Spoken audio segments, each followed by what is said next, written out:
49.3. Such an obscure and random number, but in reality, it hugely sums up today's NBA. For those of you who haven't already guessed it, this is the average number of three-point attempts per game of the Boston Celtics this season, who are the NBA's reigning champions. Even the lowest three-point volume team in the NBA, which is the Denver Nuggets led by Nikola Jokic, still attempt 31 threes a night. But it wasn't always like this. In fact, it was an entirely different game just 15 years ago.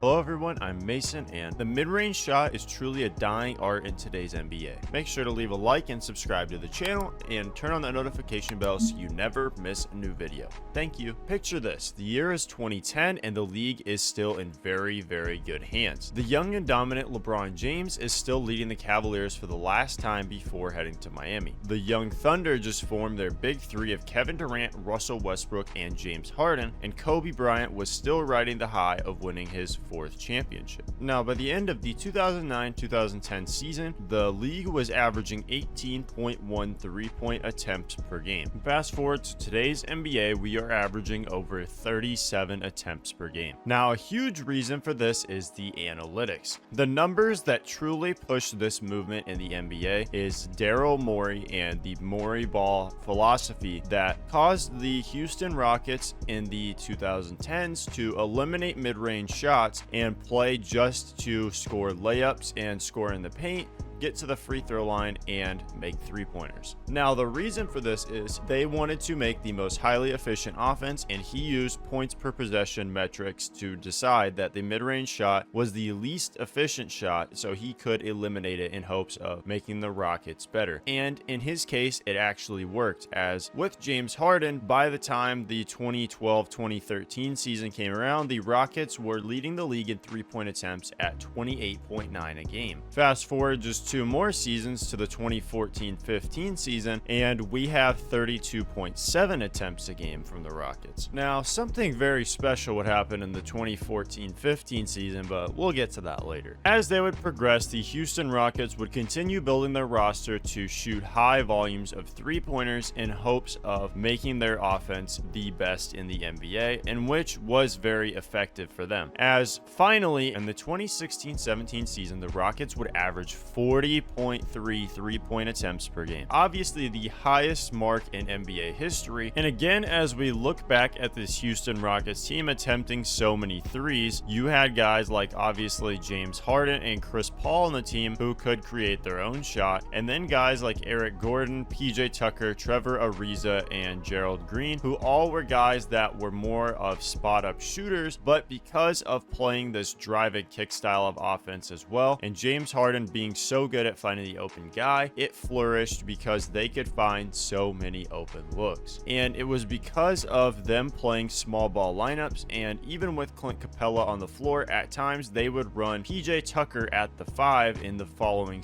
two seasons as well to play a 5-out offense that allowed them to flourish. And we can see that this model of offense is very much being heavily used in today's NBA. When you look at the offense of the Boston Celtics, we can see from this chart right here, a lot of their shots come from outside the arc or in the paint, and the farther you get outside the paint towards the mid-range, the volume gets very scarce. And while they may be taking this a little bit to an extreme, it has been very effective and valuable for them as a huge basis of their offense. By looking at some numbers here, between the 2010 season and the 2025 season, a 15-year difference. When we look at the shooting, the team that shot the most long mid-range field goals between 16 feet and the three-point line was the Chicago Bulls at 30% of their shots coming from this range in the 2010 season. Fast forward to today's game, the Sacramento Kings are leading the league in the same metric at only 9.4%, a 69% decrease. The lowest team of this era, the Orlando Magic, still shot 14.4% of their shots from that range, still higher than the Sacramento Kings. And again, today's NBA has gotten very advanced and very intelligent when it comes to the analytics, as every team is just trying to maximize the offensive potential. The Houston Rockets, as I mentioned, were a huge proponent of the Moreyball and the advanced analytics that push the three-point shot. Overall, I'd give them a lot of credit for the reason why today's NBA is played the way it is. But going back to that 2014-15 season, we finally saw one player dominate the NBA in a way that we had never seen before. The guy by the name of Stephen Curry. In this season, he would average 23.8 points on 48.7% from the field and 44.3% from three, along with 91% from the free throw line. He would take home his first MVP award, being so dominant at making such difficult three-point shots on a high volume in which we had never seen before. But the next season is when it would really start to explode. As in the 2015-16 season, he would average 50% from the field, 45% from three, and 91% from the line. One of the greatest individual seasons we have ever seen, all because he is such an elite shot creator from outside. 45% from three on the most difficult three-point shot selection that the league had seen up to this point was absolutely unheard of. The team would go 73-9 in this season as well, and it just showed how truly effective the three-point shot can be. And following this season, Kevin Durant would end up joining the Golden State Warriors, pairing the elite shooting of Stephen Curry with another elite shooter in Klay Thompson, and the team would end up shooting 41.6% from three on 31 attempts, the second highest three-point percentage mark in NBA history, just behind the 97 Charlotte Hornets. And well, throw that Houston Rockets dynamic in here, along with Kevin Durant joining the Warriors, and going forward, both of those teams' three-point volume would increase,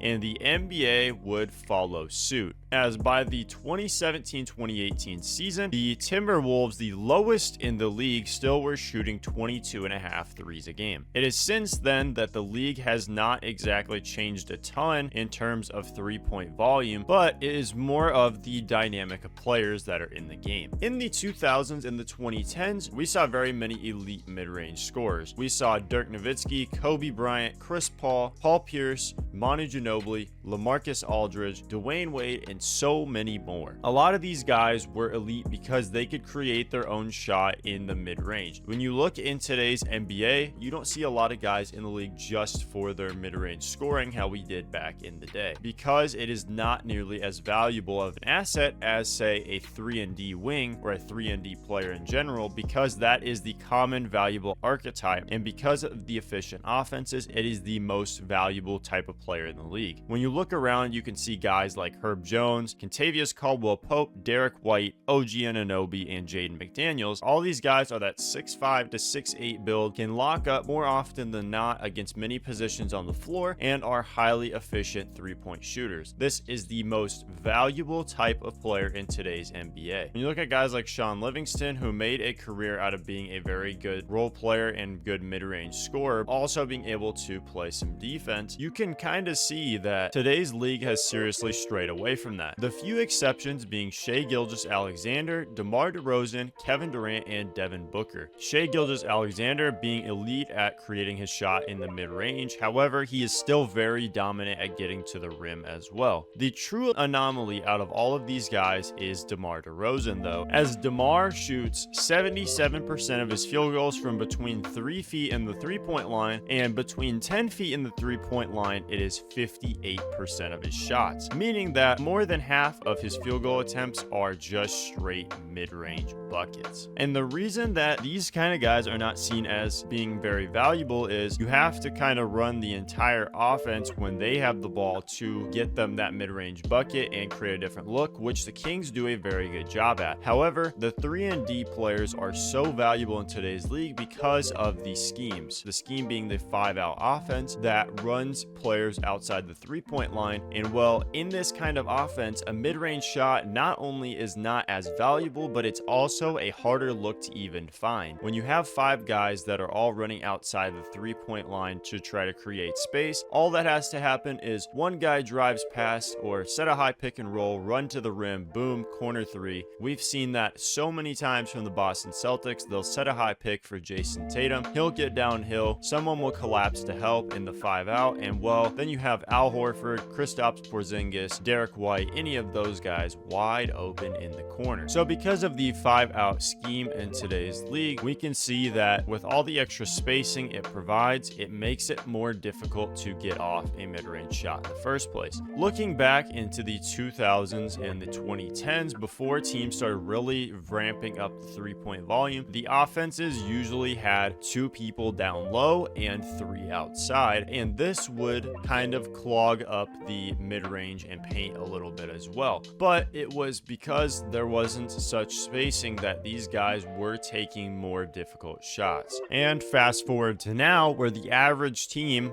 4 out of 5 people on the court at a time can shoot the 3-ball, and in half of those cases, even the 5th guy can shoot the 3-ball as well. When you look at a team like the New York Knicks, with Karl Anthony Towns being the center, they can run 5 out very efficiently, and this offense has been very effective for them this season. So overall, it looks like because of how smart that the NBA has gotten and how advanced we have gotten into the analytics, that the league as a whole has decided to forget about the mid-range shot. Thankfully, we have some guys that still like to dominate in that range. Not just that, they still love to show the fans a great difficult shot. I've always enjoyed watching these electric mid-range scorers because it is such a difficult shot to shoot, and yet some of them just make it look so effortless every single time. What do you think about the mid-range shot in today's NBA? Let me know down in the comments below whether you think that the mid-range shot will ever be revived, or if you think that it is a dying art that will soon be lost forever. Make sure to leave a like and subscribe to the channel, and